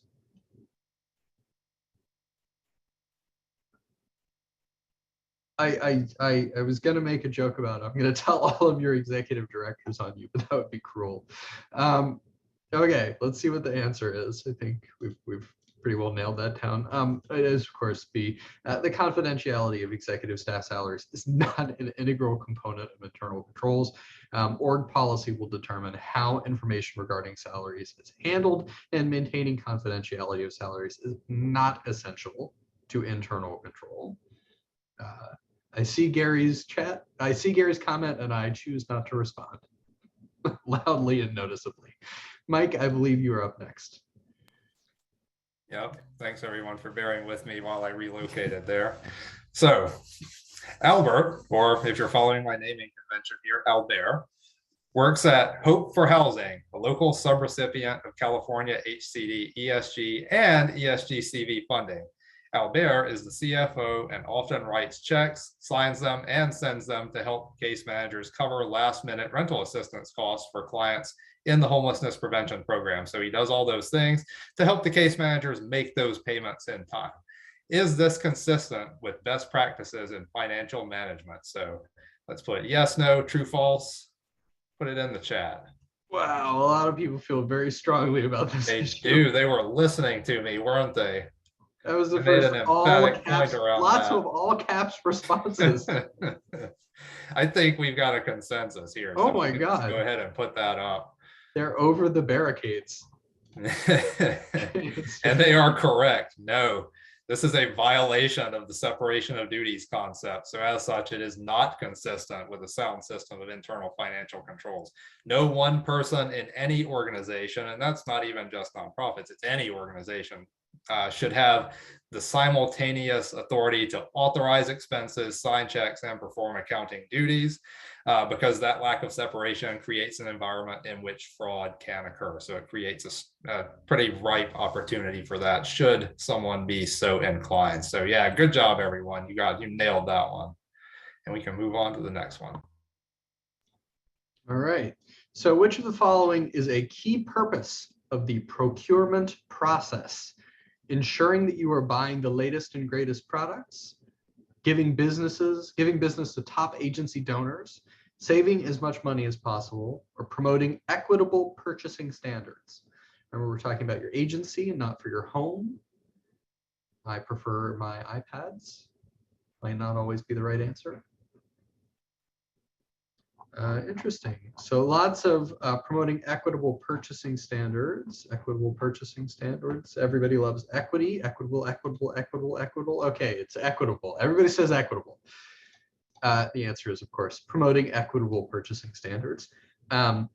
Procurement's really designed to ensure that no bidder receives an unfair advantage. And while a sound procurement process produces fair transactions, it doesn't always mean purchasing the latest or the cheapest product. It does mean buying something that is it does mean procuring an equitable service that is reasonable, allowable, and allocable. Good job, everybody. Back over to you, Mike. All right. All costs charged to the ESG or ESG CV grant must be which of the following? And obviously I saved this question for myself because I love to say these words. Which of the following must all of your costs be? You can see your options there. Allowable, reasonable, allocable, or all of the above. I think everyone is nailing this one too. I see a lot of all of the above, and that is correct. All of those are required. Your costs have to be allowable, reasonable, and allocable. That is the primary set of concepts underpinning financial management for all federal awards. So good job, everyone. All right. Jean-Paul is the Rapid Rehousing Program Manager at Hope for Housing. He realizes that his spending on rental assistance is tracking behind the agency's projections, and he decides to use the extra funding to purchase discounted furniture at an outlet for rapid rehousing participant units. Is this purchase allowable, necessary, and reasonable? Yes or no, true or false? A lot of people feel strongly about this one too. Ooh. Yeah. All right. Well, that looks like a consensus to me. Gosh. Yeah. Well, Jennifer says under the COVID waiver, it might be bold. A bold assertion. See the answer. The answer is a matter of fact. Jennifer is absolutely right. The answer is maybe, which is usually a good answer when it comes to ESG if you're not sure. Furniture for rapid participants is not eligible under annual ESG, but it is eligible with certain restrictions under ESG CV. For reasonableness, the money can't be spent on furniture simply to burn grant funds, and the agency needs to determine systematically if the purchase is legitimately necessary for the program, and it needs to determine if an official budget modification is required. Since it was purchased at a discount outlet, this furniture likely passes the test for reasonability. And if the other things are true, if the agency determines that it's necessary and it's kosher as far as the budget amendment process goes, then yeah, it might be eligible. So good job to the one flower that stood above the grass. Good job there. It was a trick question and you got it. Oh, nicely done. Very good. Over to you, Mike. Okay, so Jean-Paul decides to check the budget to see if furniture is included as a line item in the ESG CV Rapid Rehousing Award at Hope for Housing. He discovers that the primary recipient, California HCD, has excluded furniture as an allowable cost in all subrecipient and sub-subrecipient agreements. Let me put out the disclosure. I do not know that California HCD has done that to anyone. This is all theoretical. So he discovers they have excluded furniture as an allowable cost in all of those agreements. Jean-Paul does not believe that California HCD has the ability to do this. Is he correct?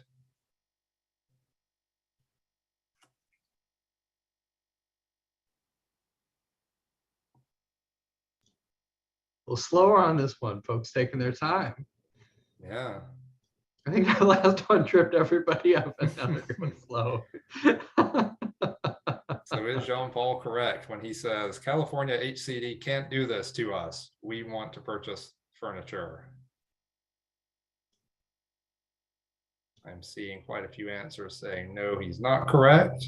HCD can further restrict. No, he is not correct. I think we're slowly maybe seeing a consensus form there. Anyone else care to drop thoughts in? Because it's a narrowing, not a conflict. We'll get around to that when we come to the answer.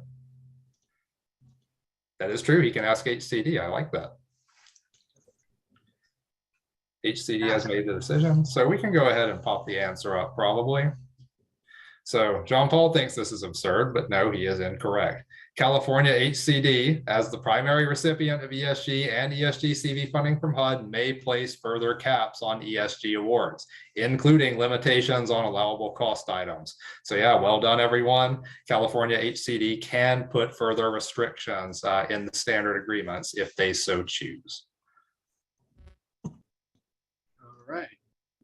So moving away from Jean-Paul, which of the following is not a situation in which California HCD may recapture payment made to a subrecipient or a sub-subrecipient? A, the sub-sub accidentally underreported spending salaries for one pay period. B, payment exceeded the maximum allowable rates. C, it was determined that the payment was inconsistent with the regulation.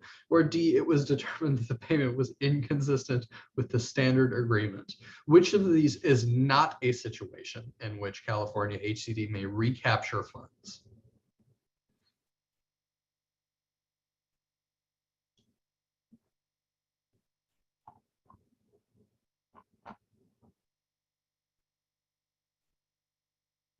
Okay, lots of folks think it's it's A, the accidental underreporting on spending. Got one D about payment inconsistent with standard agreement, underreporting. Okay, most folks think it's the first one. So let's have a look. It is, of course, A. The accidental unreporting of an expense is not a reason to recapture funds. In fact, if the expense is properly documented, the subrecipient or sub-subrecipient may be able to report the additional costs for reimbursement. If the expense had been over-reported and instead of underreported, then that may be cause for recapture. But an underreport is absolutely not a reason to recapture. Over to you, Mike. Okay. So Franz is a case manager at Hope for Housing who splits his time between the ESG award and another federal grant. All of Franz's activities are related to direct service under both grants. Are costs associated with his salary considered direct costs or indirect costs being split between the two?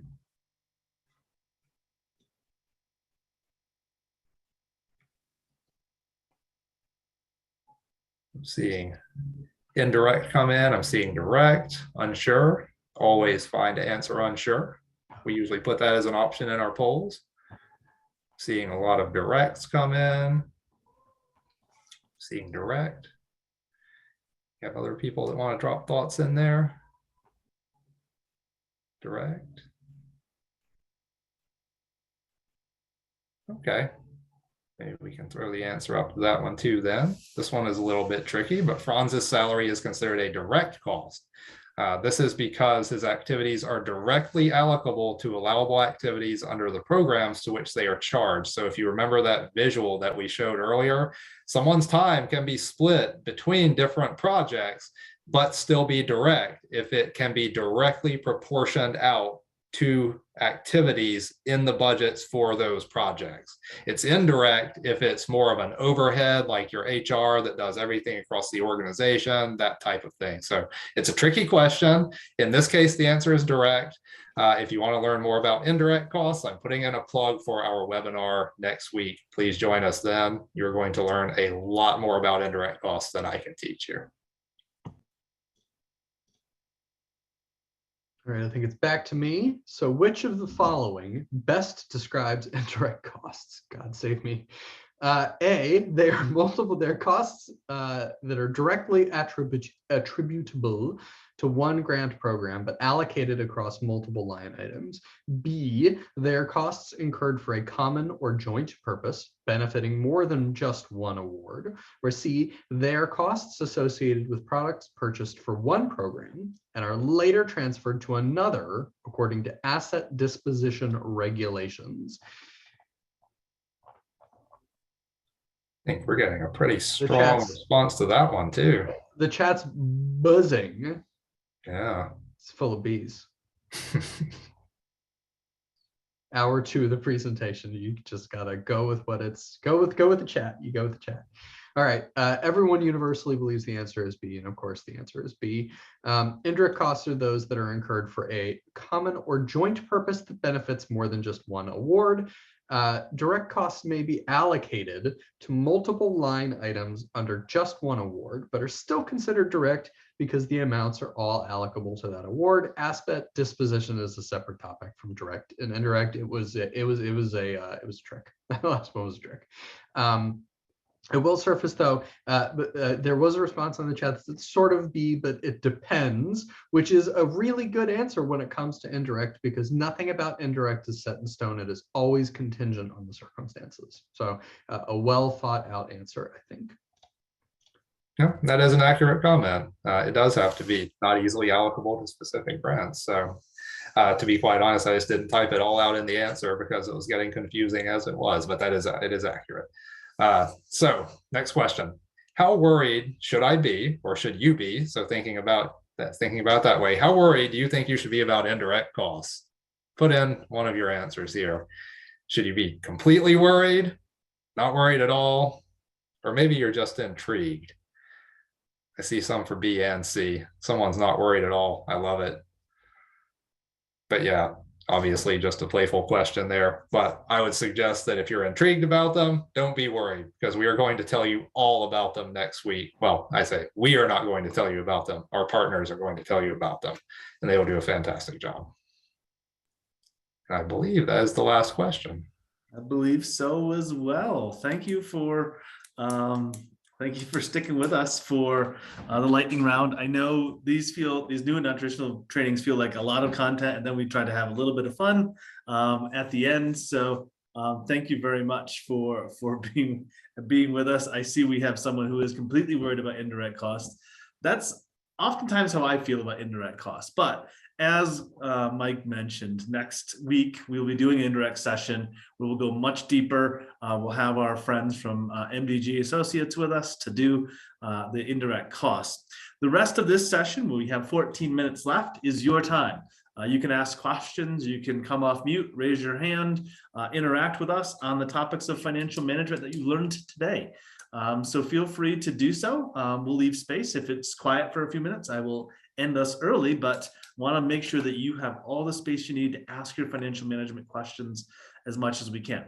If you have HCD process questions, you're welcome to ask them, but there's chances that we can answer them are going to be much lower than that. We're really bringing this down from the HUD requirement level and not exactly how HCD has created their processes. Amy, to answer your direct question, we'll be sending an email out following this training that will have 4 things. It'll have the PowerPoint, it'll have the recording, it'll have a survey that we'd like you to fill out to see if you want to go deeper in financial management. And we'll also have an answer to the question that Luis and Gisette brought forward around splitting time. I believe that's what it was. Yes, splitting time. So you'll have 4 things to look forward to once we can get that out there. Susan asks, is there a match requirement of the ESG grant? Gordon, Mike, would someone like to take that question? Yeah, I got it. I need to redeem myself for the indirect cost thing. Yeah, ESG at the federal level does require a 100% match for ESG funds from the recipient. So if HUD gives $1 million to a recipient like California HCD, HUD requires California HCD to provide $1 million of match minus $100,000 that they need to ensure benefits the subrecipient that is least able to provide match. So putting aside the $100,000 exception, which is, it's not 10% of the award, it's $100,000 flat. There is a 100% match requirement. So I specify that the requirement is with HCD because they're ultimately responsible for providing that match. Recipients, historically and traditionally, certainly in California, not in every jurisdiction, pass their match requirements down to subrecipients. And so in California, as of now, if you're a subrecipient and you get $100,000 from HCD, you can expect that your contract will say you also need to pony up $100,000 of match. And then subrecipients will, you can expect, pass that match requirement downstream with program funds as well. And so the sort of long answer is yes, but. The short answer is yes, there's a match requirement in California as an HCD subrecipient for ESG. And I'll go on further just to say, if you are part of the ESG CV grants, the match requirement was waived nationally. So make sure you know if you're ESG or ESG CV. You also could be using your annual ESG in a manner that is consistent with the ESG CV notice, which would also potentially, depending on how you're doing it, waive your match requirements. But for annual ESG, everything Gordon said is correct. 1-to-1 match, but unless you're a state, you can knock 100,000 off that 1-to-1 match and let that benefit the folks that are most in need of it. So just coloring those parts in too, because we do have folks here who are part of our ESG CV project, that there is no match requirement. All right. I thought I saw a question, Nora, in there that I might have lost it, maybe from Sarita. Yep. Yeah, we had a question from Sarita that was subrecipient has procurement, but they did not use one of the procured vendors. Is that cost disallowed? Mike, you want to take this one? I'm sorry, what was the question again? It was subrecipient has procurement. I'm assuming a procurement policy, but they did not use one of the procured vendors. Is that cost now disallowed? So we're saying they went through procurement, but then did not use the vendor that was identified through procurement. I don't want to make direct statements about what is allowed or disallowed because it depends. I would say if that happened under a current ESG award, you would want to speak with your grant administrator to determine the answer to that, because it could potentially go either way. It depends. Yeah, I think the only thing I would add to that is procurement policy, it depends on what the policy is. Your written standards are going to influence that a lot. And so, a subrecipient that goes through procurement and does not use one of the procured vendors could, for example, be doing that in accordance with their procurement policy, which allows them to do X, Y, Z. And if HCD has approved it, then you're good. They could also be doing procurement that has a fallback of we can use somebody who we identified last time for similar services if we don't like it, or it might say we can re-engage the entire procurement process and pick somebody from the next round. It's as Mike said, it's complicated. It's going to depend on their policy, and it's good to get with your grant administrator to get a clear answer. Thanks, Gordon. And Mike, I would just echo that if you have a procurement process and policies, follow them. And if you decide to pick someone that's not on that, you're going to have to probably explain that to your procurement department as well, of why you did that, your contracts department, why you did that, and ultimately at some point HCD, why you did that. So it's best to know your policies and follow them very well. Susan asked, can we print out the PowerPoint slides? The answer is yes, we will be sending those around in actually PDF format here a day or two after this training. So look for something that, again, has those PowerPoints, the recording, a survey that we'd love you to fill out, and also an answer to the question that we have not answered just yet verbally on splitting time. I did see another question up here on logistics stuff. I think it was Janice. Yes, it was Janice. And the indirect cost training that we're doing next week, it is at the same exact time as this. So I believe it's an 11 to 1 Pacific time session that you can absolutely sign up for. I saw that Nora put in the training schedule that we have. We keep a running website of all of our trainings, so you can go in and see which ones you want and register. So please go ahead and do that. Nora, is there another question? Yep. Yeah, we had one more question from LTB Investments. And the question is, should the environmental, social, and governance matrix be incorporated in the financial reporting system? If so, elaborate. We may need you to jump in and explain a little bit more about what you're asking, LTV, if you're still here.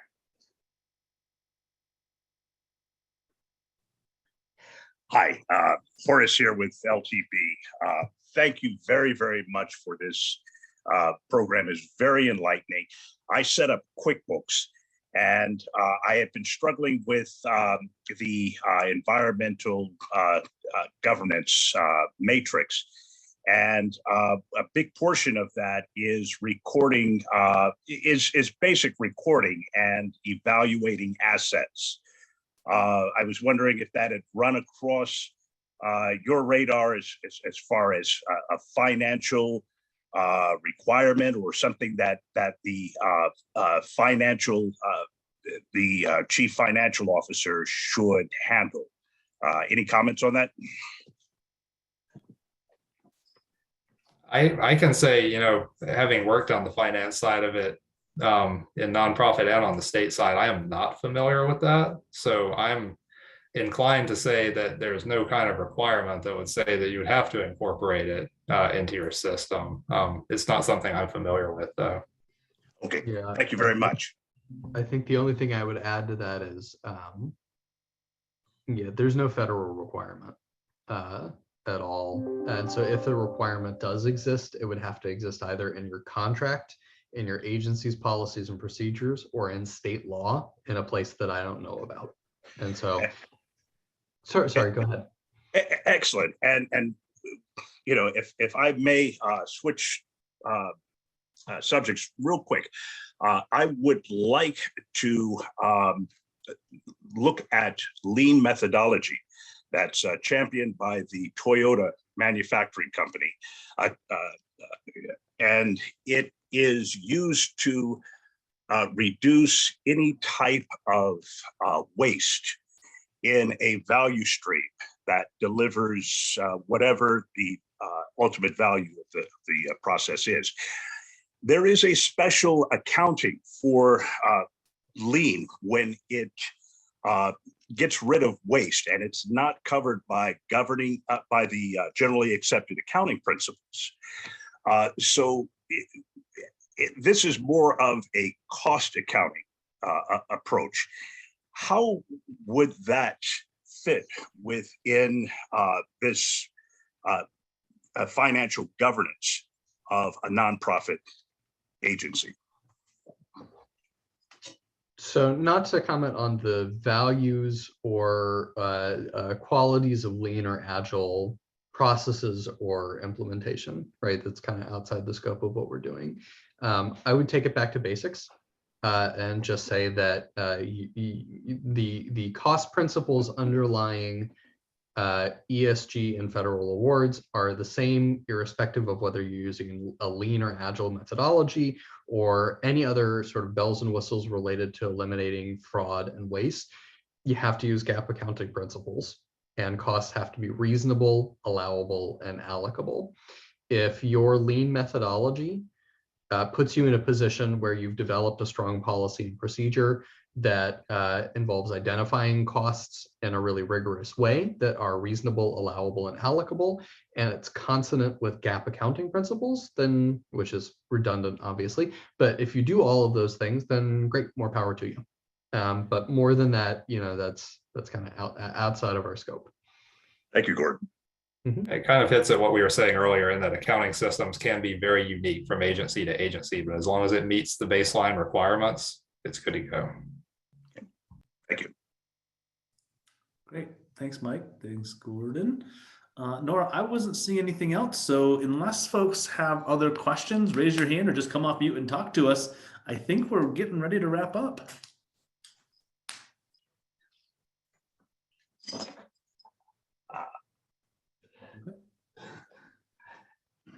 Not hearing any. All right, then I am going to go ahead and wrap us up. Thank you so much for attending this California Housing and Community Development Community Workshop session offered through the Emergency Solutions Grant, Coronavirus Relief Consulting and Staffing Services Contract.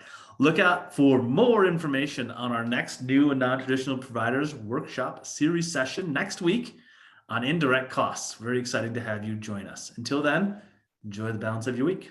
Bye, everybody.